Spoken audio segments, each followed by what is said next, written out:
Hi, I'm Ross Mayfield, investment strategist at Baird, and we are back for another weekly update with our friends at Strategas. Today, we are lucky enough to be joined by Managing Director and Head of Fixed Income Research, Tom Tzitzouris. Tom, how are you doing this morning? I'm doing great. Thank you for having me. Yeah, good to talk to you. A couple of important data points out this morning. We're recording on a Thursday, so we got CPI, obviously a lot to parse there, and we got an initial jobless claims number that was quite a bit higher than expected, though maybe with some weather-related issues. So I wonder, what do you view as the more important data point for the direction of bonds and the Fed, and could you break it down a little bit for us? Yeah, and Russ, let me start by saying I think both of these reports are absolutely critical for telling us the trajectory of the U.S. economy over the near term. I think the jobs numbers, both jobless claims as well as last Friday's jobs report, are probably more important both for the Fed and the bond market because they tell us the direction of the economy in the very near term.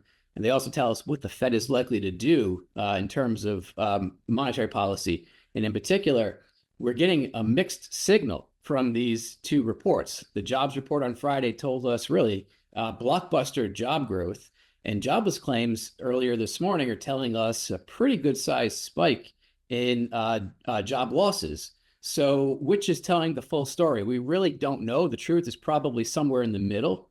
But when you put these two reports together with the CPI report, which came in a little bit hotter than expected, but still showing a declining pace of inflation, I think the picture that we're getting very slowly is that the labor market is slowing.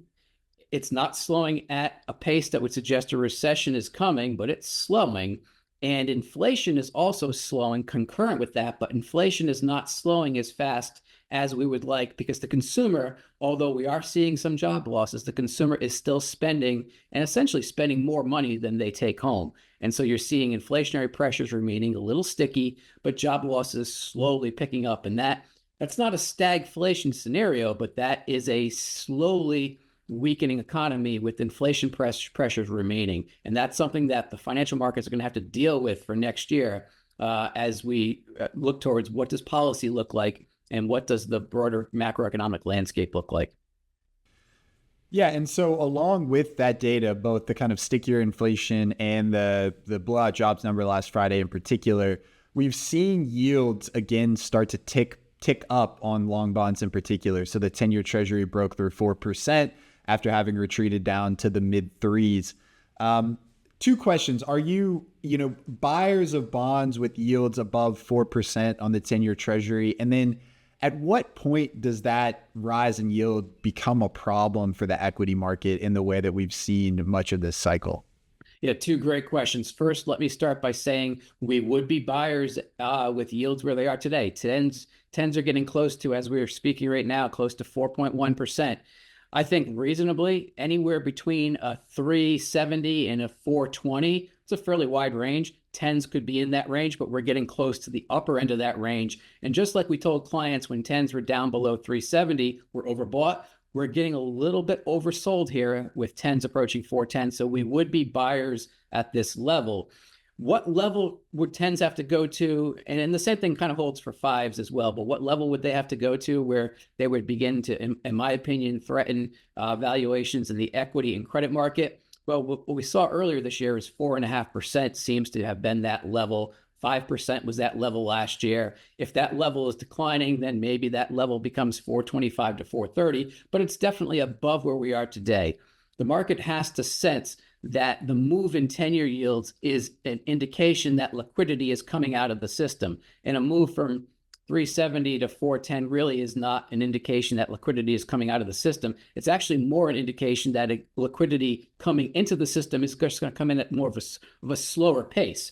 So I think we got to get somewhere between, we'll say, a 425 and a 450. That is within range of where we are right now, but I think it's going to require still more data that shows the economy is remaining resilient. We got to get some additional catalyst, I think, to get us there. But 425 to 450 is where we would start to worry about equity valuations in credit markets. That makes sense. Let's end with pulling all this data together, what we expect the Fed to do for the remainder of this year, and then just a ballpark guess at 2025. Are you in the camp that the Fed is able to cut or willing to cut both in November and December? And then what do you think about the pace and magnitude of cuts for next year? Yeah. So if the data, as we see today, remains sort of where we are a month from now, 2 months from now, that is, we don't see any spike in unemployment. We don't see any spike in job gains. We kind of just stay roughly where we are.